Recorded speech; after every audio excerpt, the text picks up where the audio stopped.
Welcome back to my channel guys. Bali ito, isang 4D56 na makina yung ginagawa natin. Ang issue nito guys ay yung kanyang tagas ng langis or talsik. Ito ay ginawa na nagpalit din ng oil seal, ngunit ilang buwan lang daw ay tumagas. So ito ngayon lumapit sa akin si sir para ipagawa itong kanyang 4D56 na makina. So ito guys, ang napansin ko dito nanggagaling yung tagas sa ating camshaft. Tapos yung ating doon sa oil seal na maliliit, yung dalawa. Siguro yung nabiling pyesa guys is hindi original or replacement guys. So ito guys, ang ginawa ko ay pinalitan ko na lahat ng oil seal yan. Dito oil seal dito, tapos yung oil seal sa crankshaft, tapos yung pump. So yan, pinalitan ko lahat ng oil seal yan, 4 yan. And then nagpalit na rin ako ng water pump. Ang gusto kasi ni boss, isang gawaan, kasi ang maintenance niya rito is yearly. So taon-taon talagang pinapagawa niya to para condition lagi. Yung mga ganito guys na 4D56 is ano na lang to, kumbaga sa ano, madali ang pyesa nito, tapos madali na rin gawin pagkakabisado na natin. So madali na lang siyang gawin, parang ano na lang to sa mga mekaniko na veterano, baliwala na lang yan, o sa marurunong baliwala lang ang mga ganyan. Pero ako guys, para sigurado talaga ang ginagawa ko dyan, bago ko kalasin lahat ng belt na yan, inuuno ko muna, for sure talaga, inuuno ko muna sa bago ko kalasin yung mga belt na malalaki na yan, kailangan nakauno. Tapos pangalawang ginagawa ko dyan ay naglalagay ako ng timing mark guys, gaya ito. Ayan, nilagyan ko po yan. Tapos dito sa maliit meron din yan, nilagyan ko ng puti yan. Pati doon guys sa balancer meron din yan. So ganito rin, ayan sa taas nilalagyan ko rin yan. Lahat yan ng timing mark ay nilalagyan ko ng marking, para pag kinasa mo kung anong pwesto, yun din ang, hindi yung ikutin mo pa siya. Hindi kaya ng kinalas mo, pag tiniming mo, yun at yun pa rin yun, walang magagalaw. So pag binalik mo, madali lang siyang assemble kasi naka-timing na siya nung kinalas mo. So ito guys ang ating mga pinalitan. Ito. Meron dito tayong pinalitan na ito guys, sa timing belt, malaki. Tapos isang maliit na belt. Tapos yung ating fan belt. Tapos yung ating air cleaner hose. Ayan, pinalitan na rin kasi ito butas na or malambot na siya. Then oil seal guys na malaki sa baba, crankshaft. And then oil seal sa camshaft. And then oil seal ng ating mga balancer. So yan. And then nagpalit na rin si boss ng dalawang tensioner. Pero yan guys, actually wala pa naman siyang tunog o kalansing dito sa ating mga balancer, pero pinagpapalitan na ni boss, pinapalitan niya na talaga. Pero hindi pa po mga sira yan. Ayan, goods pa yan. So yun. Tapos ito, sinabayan na rin ng takip ng salina ng langis. Yan, so mga goods pa. Tapos ito, pinalitan na rin dahil ayan, bulok. Pero hindi nangangamoy. So ito guys, yung ating mga bago. Yan, yung ating ito na yun guys, na ito. Meron na rin yan, pinabilang ko na rin yan. Yun. Yan, so yan. Tapos yung belt.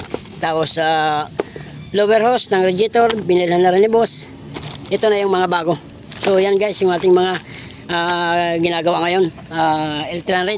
Ang business po ni sir ay dito po sa mga gasol. Yun, ayan si boss, nag-break time. So yan guys, yung mga ginagawa natin. Ito. Bali ito guys ay nasimbol ko na. Yun, yung ating mga pyesa. Yan, so nilinis ko na lahat yan. So yun na. So bali ito guys na lang ay ikakabit ko. Yung belt na malaki.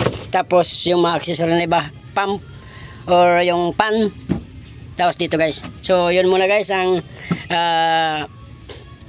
mabibidyo ko ngayon. So mamaya papandar natin o bubuhin ko pa to.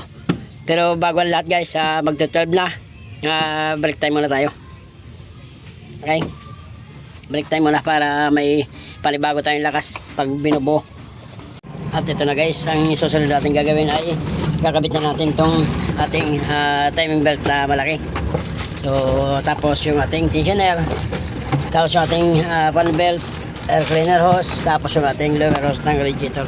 So tara, kabit na natin guys dito sa ating makina.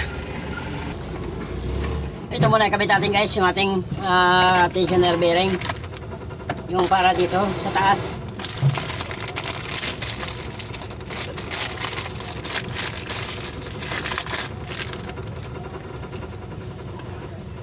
Yan.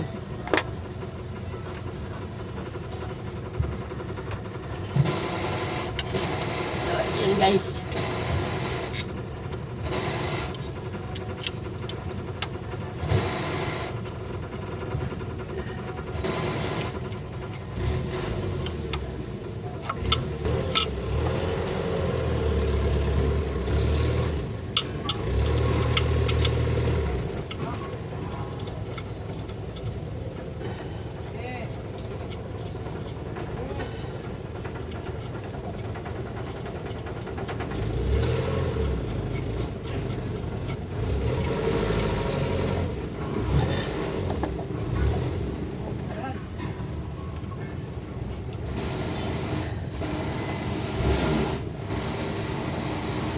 Yan.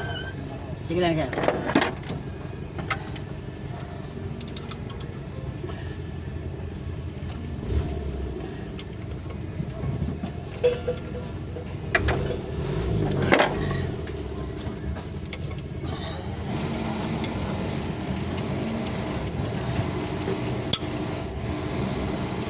Hindi mo na ipagaw.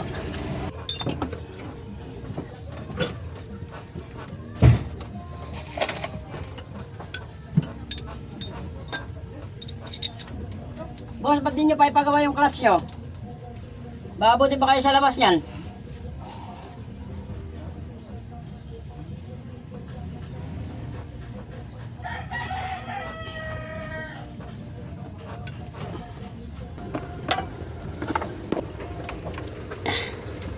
Ayan guys, naka-timing na po yan. Yan. Naka-timing, ito yung kanyang timing mark. Tapos ito naman guys, yung puti na to, dito naman tatapat yan. Tapos yung baba guys, naka-timing na rin yan. Hindi natin yun pwedeng galawin yun. Gawa lang na timing na natin yan bago natin ito na ipasok. Naka-timing na rin yan. So ito na lang. Tapos kung itong camshaft, tapos yung ating injection pump gear. At ito na guys, kabit na natin yung ating pulley. Ito yung ating maliit. Yan. Yan. Tapos sunodin natin itong ating belt.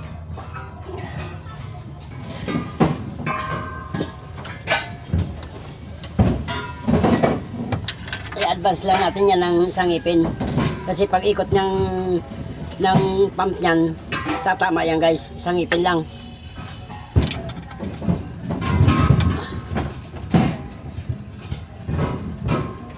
Yan. Nag-advance ng isa, tapos ihit, pakikot.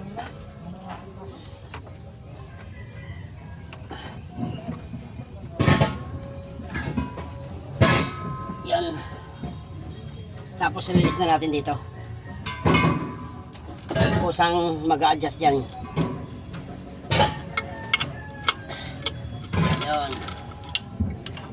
Okay. At tapos sisipatin natin ang bahagya yan para medyo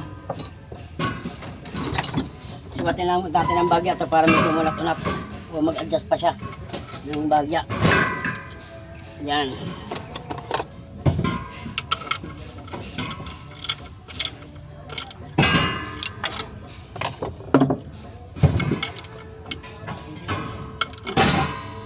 Okay.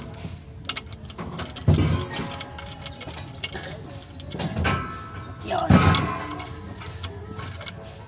Yun.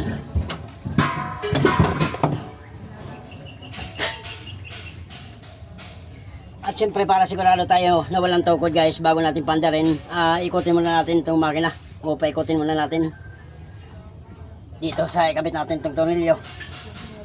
Tapos paikutin natin to para sigurado walang tukod. At saka para sigurado na pag umandar siya, para sigurado tayo na hindi siya tutukod. Kailangan paikutin muna natin. So, paikutin natin yung ating huli.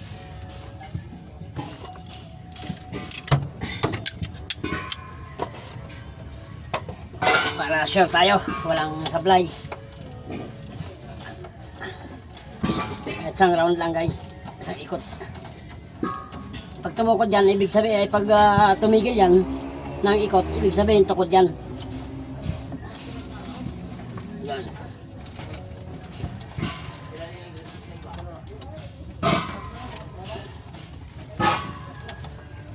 Kailangan yung puti na yung guys, yung timing mark natin kanina, kailangan bumalik dito yun, nandito siya. Kailangan pag ikot natin, bumalik siya ulit dito para nakauno ulit.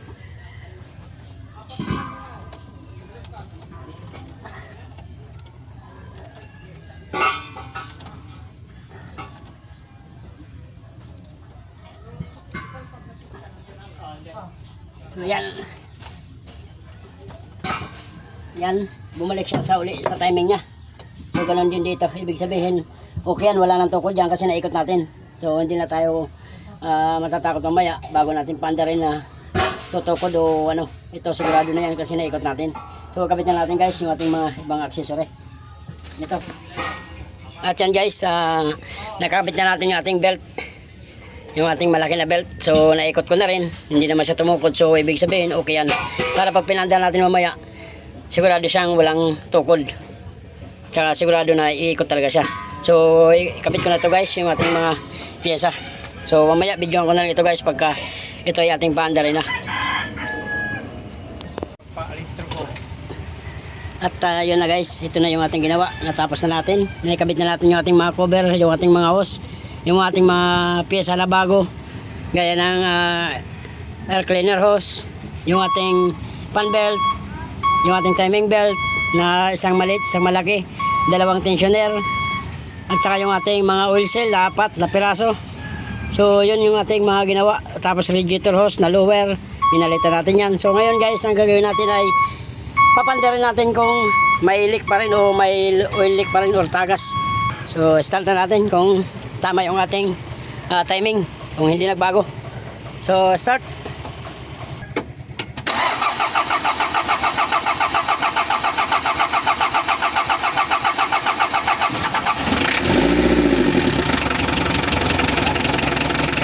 Siya, patay nga uli. Patay mo uli. Patang haba ng cranking. Siya, start uli. Start.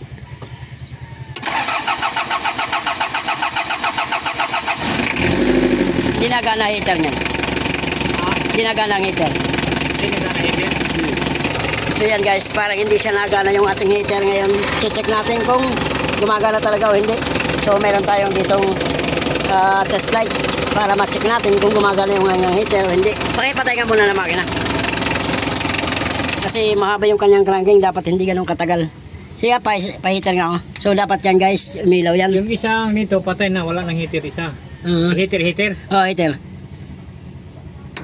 Oh, gumagana yan, oh. Yes, heater. Yun. Yung isa nito hindi na gumagana. Ay, isang heater plug. Oh, heater plug, nabali. Hindi yan mga hindi matanggal. Oh. So yan guys, gumagana yung kanyang heater. Yun ang gumagana. Kaso ibig sabihin nito, gumagana yung kanyang sensor or switch. Kaso malamang itong heater plug na to may pundi yan, kaya Isa ito. oo. Pero So yan, start natin ulit. Tanggalin yung ano. So yan, dapat di ganun kasahabang cranking yan. Kaya nga andar. So mahaba, napakahaba yung kanyang cranking. Ang ganyan, pwedeng masisira dyan yung kanyang starter kasi mahaba yung cranking. Ngayon yung starter na yun, ikot pa rin ng ikot. Mahaba ang kanyang redondo. So yun ang problema. Malabang dito guys sa ating heater plug, merong pundi yan na dalawa. Bale nagpapanda lang sa kanya yung kanyang kompresyon dahil sa lakas ng redondo kasi malakas yung baterya. So yun lang guys, ang abangan natin ngayon yung ating ginawa kung tatagas pa rin o may tutulog yung tagas ng langis.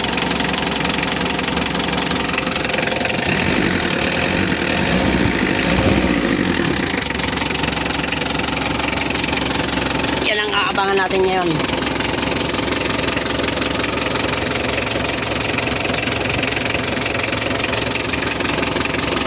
Kung may tutulog kasi ito guys, ginawa na to kaso hindi rin tumagas.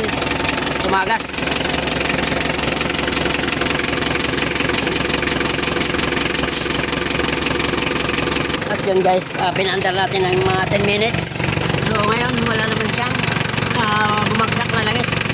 So ibig sabihin, wala pong oil leaks or tagas yan na bumaba. So yan, wala pong tagas-tagas. Yan, wala pong patak na langis. At yun, yun na naman ang ating nadali. Isang makina na 456. Palit ng 4 na oil seal sa crankshaft and camshaft, tapos water pump isa, tapos timing belt, isang maliit, isang malaki, tapos yung ating itong ating fan belt, palit din tayo, tapos air cleaner hose. So yun ang ating mga pinalitan guys. So yun, hanggang dito lang aking video. Maraming salamat po sa panonood. Yan, ayos siya, wala na siyang tagas, so goods yung gawa natin guys. Maraming salamat po.